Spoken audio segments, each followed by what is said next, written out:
जब महान गुरु द्रोणाचार्य को अंतिम क्षणों में यह अनुभव हुआ कि मेरा भी दोष है, तो उन्होंने श्री कृष्ण से सवाल किया कि माधव, मेरा क्या दोष था।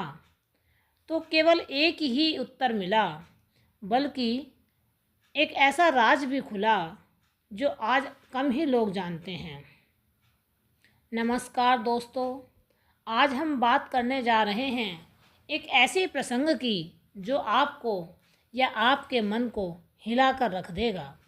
गुरु द्रोणाचार्य जो अर्जुन जैसे महान योद्धा के गुरु थे, जिन्होंने कौरव और पांडवों को दोनों को ही शस्त्र विद्या सिखाई थी और अपने ज्ञान और तप से ऐसी मिसाल कायम की थी, किंतु उन्हीं गुरु द्रोणाचार्य ने महाभारत के युद्ध में श्री कृष्ण से अपनी मृत्यु के समय एक सवाल पूछा, हे माधव, मेरा क्या दोष था जो मुझे इस तरह से मृत्यु मिली।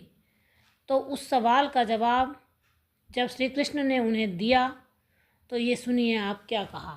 एक एक रहस्य को समझेंगे और जानेंगे कि वाकई गुरु द्रोणाचार्य दोषी थे भी या नहीं, यह उनके पूर्व जन्म के कर्मों का ही फल था। क्योंकि आखिर में मिलेगा आपको एक ऐसा ज्ञान जो आपके सोचने और तरीके को और आपकी मानसिक धारणा को भी बदल देगा। कुरुक्षेत्र के युद्ध में जब पांडवों की सेना में हाहाकार मचा हुआ था, तब सबसे बड़ा संकट सामने आया गुरु द्रोणाचार्य को कैसे रोका जाए। वे अकेले ही पूरी पांडव सेना को ध्वस्त कर सकते थे और पताका कौरवों के तरफ जा सकती थी। भीम, युधिष्ठिर, नकुल, सहदेव कोई भी उनके सामने टिक नहीं पाया, और अर्जुन भी, वह तो जयद्रथ से युद्ध में उलझा था। तब श्री कृष्ण ने युधिष्ठिर से कहा, अगर गुरु द्रोणाचार्य को भ्रम में डालना है तो उन्हें यह यकीन दिलाना होगा कि उनका पुत्र अश्वत्थामा मारा गया। इस पर युधिष्ठिर ने कहा कि माधव, मैं झूठ नहीं बोल सकता, लेकिन धर्म की रक्षा के लिए श्री कृष्ण ने एक उपाय निकाला। भीम ने एक हाथी को मार डाला जिसका नाम था अश्वत्थामा। जब युधिष्ठिर ने गुरु द्रोणाचार्य से अश्वत्थामा मारा गया यह कहा, तो धीरे से उन्होंने कहा कि मनुष्य नहीं, हाथी। वही क्षण गुरु द्रोणाचार्य की मृत्यु का कारण बन गया। गुरु द्रोणाचार्य ने अपने शस्त्र को त्याग दिया और ध्यान मग्न हो गए। उस समय धृष्टद्युम्न ने उनका वध कर दिया। लेकिन क्या यही अंत था? नहीं। जब धृष्टद्युम्न ने ध्यान मग्न द्रोणाचार्य का वध किया था, तब युद्ध भूमि थम सी गई थी। गुरु द्रोणाचार्य की आत्मा और शरीर त्याग चुकी थी, लेकिन यह अंत नहीं था। उन्होंने मृत्यु के बाद उनकी आत्मा कुछ समय तक धरती पर यूं ही घूमती रही और व्याकुल और अशांत थी। तब श्री कृष्ण ने सोचा कि इन्हें पहले शांत किया जाए। श्री कृष्ण ने सारे युद्ध को थाम दिया और द्रोणाचार्य की आत्मा ये परमात्मा के बीच में श्री कृष्ण और द्रोणाचार्य में संवाद शुरू हुआ। तब संवाद में श्री कृष्ण ने उसने पूछा द्रोणाचार्य ने कि माधव, मैंने क्या अपराध किया था? मैंने तो सदैव धर्म की ही सेवा की है, राजा को निष्ठा से ज्ञान दिया, शिष्यों को न्यायपूर्वक विद्या सिखाई, फिर क्यों ऐसा अंत मिला? क्या यही था मेरे जीवन का पुरस्कार? यही थी मेरे जीवन की अंतिम क्षण? श्री कृष्ण शांत थे, लेकिन उनकी आंखों में एक करुणा थी। उन्होंने कहा, गुरुदेव, हर कर्म एक बीज होता है और हर बीज कभी न कभी फल देता ही है। जब गुरु द्रोणाचार्य ने श्री कृष्ण से पूछा कि मेरा क्या दोष था, तब माधव ने कहा, मैंने तो जीवन भर धर्म का पालन किया है, राजा का साथ दिया है, शिष्यों को योग्य बनाया है, फिर भी और सभी शिष्यों को बिना भेदभाव के शिक्षा दी, फिर भी मुझे ऐसी मृत्यु क्यों मिली? श्री कृष्ण शांत थे, लेकिन उनकी दृष्टि बहुत गहरी थी। वो बोले, गुरुदेव, आपने धर्म का तो पालन किया, लेकिन क्या वह सच्चा न्याय था?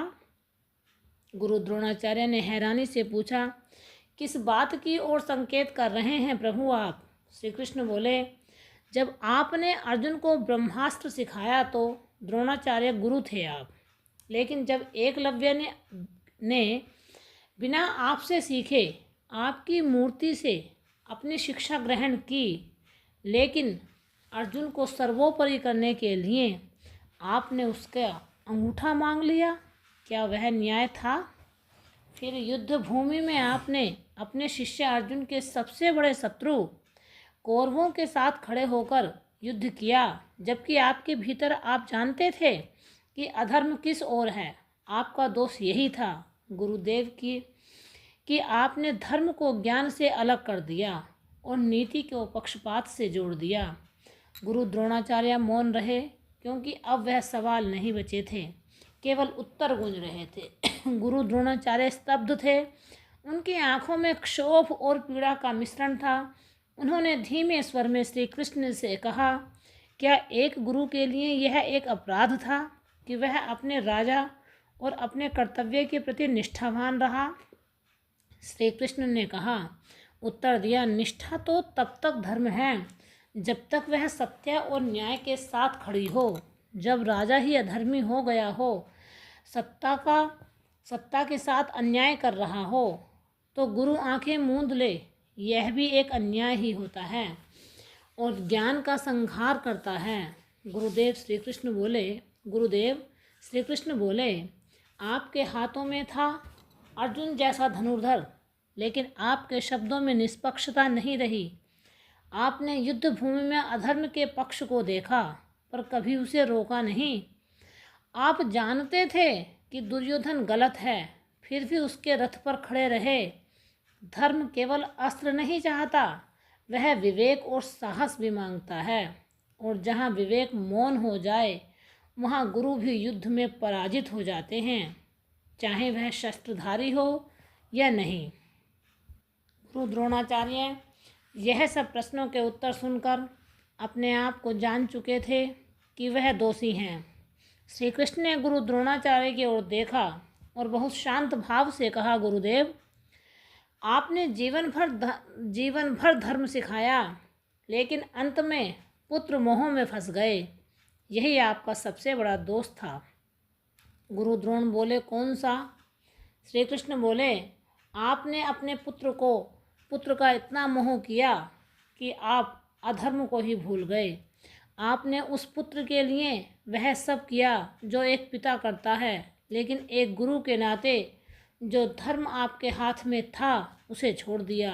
आपको जब द्रुपद का अपमान कराना पड़ा, तब भी आप चुप रहे।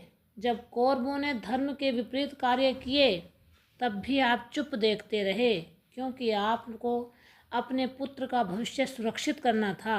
गुरुदेव, मोह में व्यक्ति स्वयं को नहीं देख पाता। यही मोह जब शस्त्रधारी गुरु को घेरे, तो वो ज्ञान से नहीं, स्वार्थ से निर्णय लेने लगता है। आपने देखा कि अधर्म बढ़ रहा है, फिर भी उसे रोका नहीं, क्योंकि दुर्योधन ने आपके पुत्र को सेनापति बनाया था, क्योंकि आपको लगता था अश्वत्थामा को सामर्थ्य और स्थान तभी मिलेगा। बस यही मोह आपको धर्म से दूर ले गया। गुरु द्रोणाचार्य समझ चुके थे, वो खामोश थे, उनकी आत्मा पर एक बोझ उतर चुका था। श्री कृष्ण की वाणी अब और भी गंभीर हो गई थी। उन्होंने गुरु द्रोणाचार्य की ओर देखा, कहा, गुरुदेव, कभी कभी अपराध सिर्फ वो नहीं होता जो किया गया हो, अपराध वो भी होता है जो होते देख कर भी रोका न गया हो। आपने देखा दुर्योधन छल कर रहा है और शकुनी पांडवों को जुए में फंसा रहे हैं और द्रौपदी का अपमान हो रहा है, फिर भी आप मौन थे। आपकी विद्या, आपकी प्रतिष्ठा, सबके बावजूद आपने उन क्षणों को कुछ नहीं कहा जब एक शब्द काफ़ी था। एक गुरु की ताकत सिर्फ धनुर्विद्या में ही नहीं होती, उसकी सबसे बड़ी शक्ति होती है सत्य के पक्ष में खड़े हो जाना, भले ही पूरा संसार विरोधी क्यों ना हो। लेकिन आप उस समय भी मौन रहे क्योंकि आप एक पक्ष से बंध चुके थे।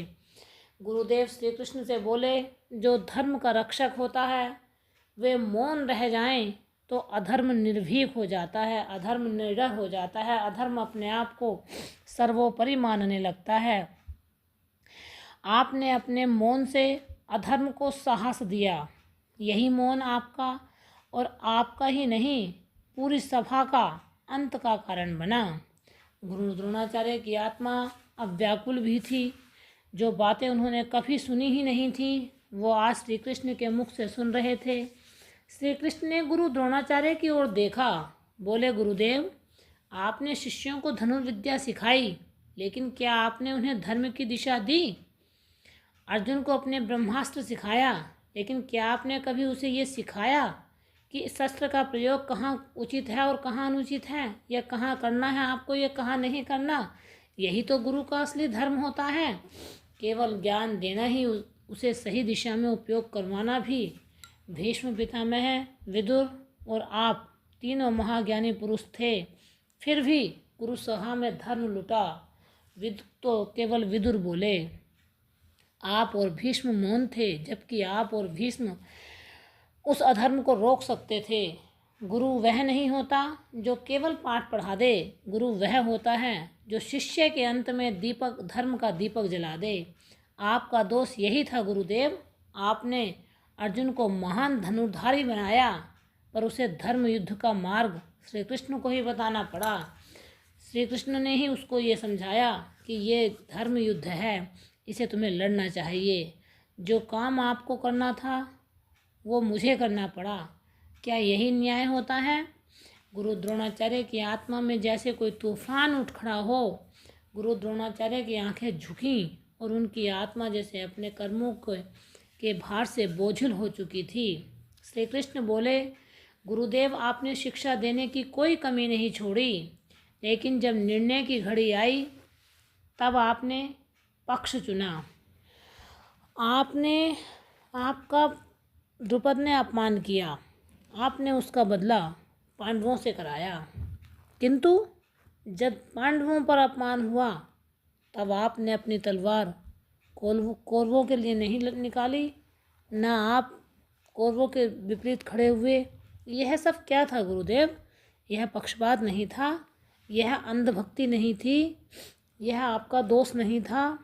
धर्म की धरती पर यदि अंधा होकर चलता है, धर्म ही धरती पर यदि अंधा होकर चलता है, तो वह गड्ढे में नहीं, युद्ध में ही गिराता है, विश्व को गिराता है। जब गुरुदेव की ही आंखें बंद हो गई हों, धर्म अधर्म का ज्ञान ही उन्हें ना दिख रहा हो, वह रास्ता खुद ना देख पा रहे हों, तो वह निष्पक्ष शिक्षा किसको दे सकते हैं? तो आज धर्म भी गर्व करता है, आपका अंत भी वैसा ही सम्मानपूर्ण होता है। अब गुरुदेव द्रोणाचार्य की आंखें बंद हो चुकी थीं, केवल वे मौन थे और अपने कर्म का बोध कर रहे थे। श्री कृष्ण ने एक गहरी सांस ली और बोले, गुरुदेव, आपकी मृत्यु तलवार से नहीं हुई, आपकी मृत्यु तो मैंने आपके ही किए कर्म से, सिर्फ शब्दों से कर दी है। गुरु द्रोणाचार्य चौंक कर पूछने लगे, माधव, मैं जानता था कि आपका परास्त करना असंभव है, क्योंकि जब तक आप अश्वत्थामा के जीवित होने का विश्वास रखते हैं, आपका चित्त युद्ध में रहेगा और आपकी शक्ति अजय ही रहेगी। आपको कोई नहीं हरा सकता।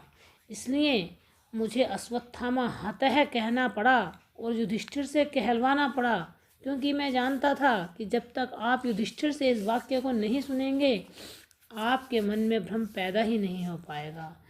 पुत्र मोह में आप इतने फंस चुके थे कि आपकी तलवार का सामना करना एक पराजय सी लग रही थी। आपकी तलवार का कोई सामना नहीं कर पा रहा था। आप स्वयं पुत्र मोह में थे, आपको हराया नहीं गया, आपका मानसिक संतुलन तोड़ा गया है, आपकी कमजोरी को पहचाना गया है।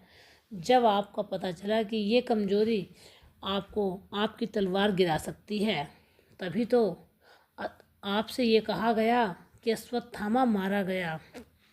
अब देखिए पूरे जीवन की सच्चाई में झांक करके कि क्या आपकी आत्मा ने धर्म का पालन किया। तब गुरु द्रोणाचार्य ने कहा कि हे माधव, मैंने अब जाना कि वाकई में मैं अधर्म के पक्ष में था, मैं गलत था।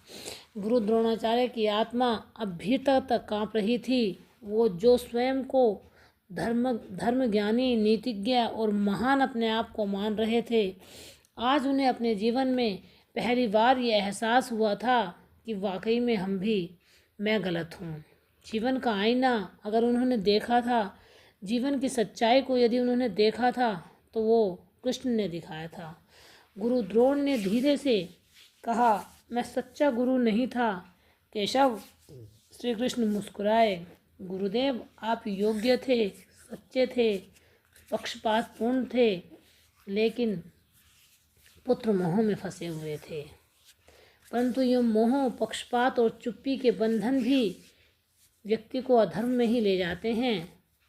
गुरु वही होता है जो केवल शस्त्र सिखाए, बल्कि शिष्य के विवेक को जागृत भी करे, शिष्य को ये भी बताए ऊंच नीच, जात पात या फिर ये शिक्षा है तुम्हारी, ये किस ओर जानी चाहिए। चाहे वो आपका प्रिय शिष्य अर्जुन हो या एकलव्य, उसमें कभी भी वो पक्षपात ना करे। आपने अर्जुन को महान योद्धा बनाने के लिए अपने धर्म को भी दांव पर लगा दिया, क्योंकि आपने उसे केवल विजय सिखाई, विवेक नहीं सिखाया।